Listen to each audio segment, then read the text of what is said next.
Assalamualaikum students. In this video we will discuss the topics heat, temperature, transfer of heat, modes of transfer of heat, conduction, conductors and insulators. Do you know what is heat and what is temperature?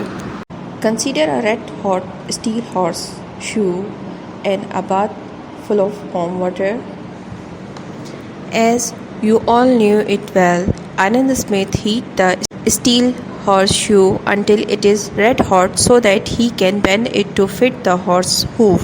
Which is hotter, the horseshoe or the bath full of hot water? The answer is horseshoe. Its temperature is about 650 to 750 degrees centigrade, whereas the water in the bath has a temperature of about 50 degrees centigrade. Which contains more heat, the horseshoe or the bath of hot water? The answer this time is the hot water in the bath. The reason for the different answers is that temperature is a measure of how hot or cold something is and can be read on a thermometer, whereas heat is a form of energy. Although the bath water is cooler than the red hot horseshoe, it takes much more energy from the gas or electricity or from a fire or furnace to heat a whole bath full of water to 50 degrees centigrade. Let's think in another way. If we had a bath full of cold water and we plunked a red hot horseshoe into the water, the temperature of the water would only rise by a degree or so because there is so much of it to heat up. From the example of hot water bath and hot horseshoe, we can conclude that heat is a form of energy and temperature tells us how hot or cold something is. As you already know, everything is made of particles such as atoms or molecules which are constantly on the move. Heat energy is the energy that is associated with the motion of particles in a substance. A heat energy is added to a substance, the temperature of that substance goes up. This means that the particles are moving faster. The faster the particles of a substance are moving, the higher the temperature of the substance. Faster moving particles also mean that the substance has more heat energy. When something is hot, its particles vibrate or move faster than when it is cold. In the example above, there are more particles in the bath of water than there are in the horseshoe because the water weighs much more than the horseshoe.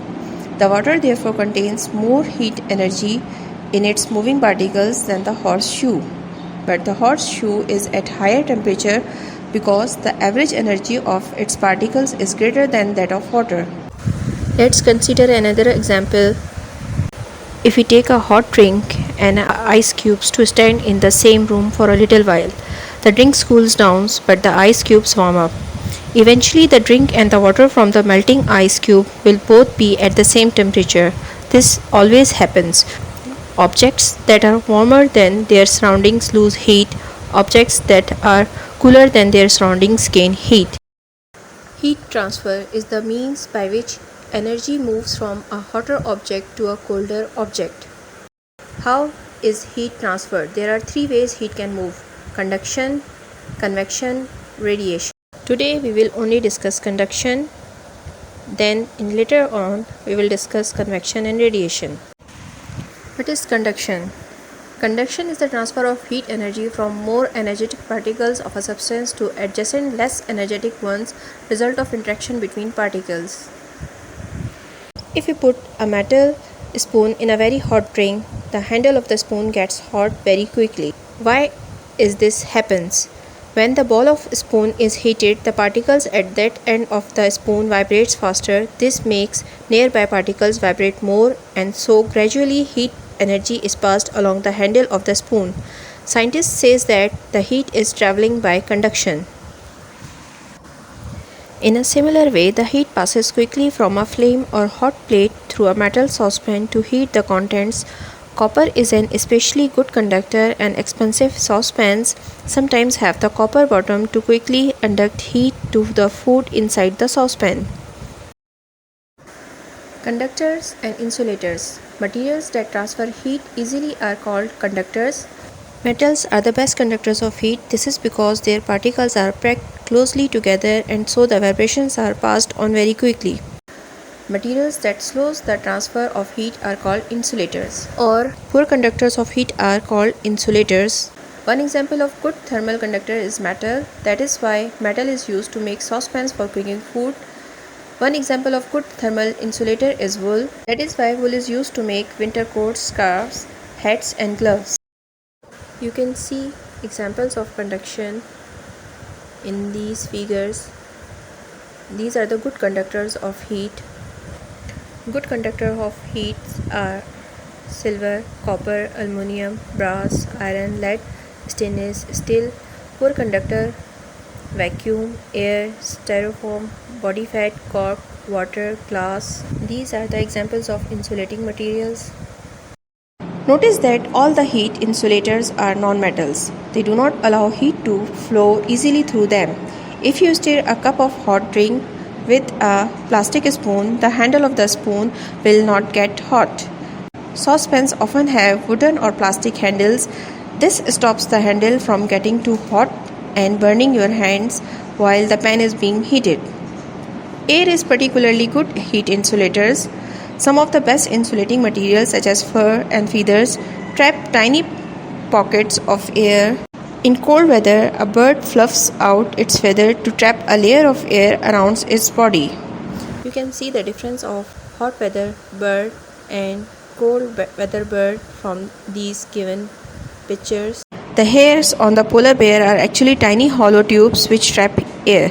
Quilts, sky jackets keep us warm because they are made from a soft padded material which traps lot of air between the fibers. Whether something is a conductor or insulator of heat affects how it feels when we touch it. If we hold the wooden handle of the spade and touch the metal blade, the metal feels colder even though both of the handle and the blade are at the same temperature. The reason for the difference is that our fingertips are warmer than the metal and the heat flows easily from our fingers into the metal, making them feel cold.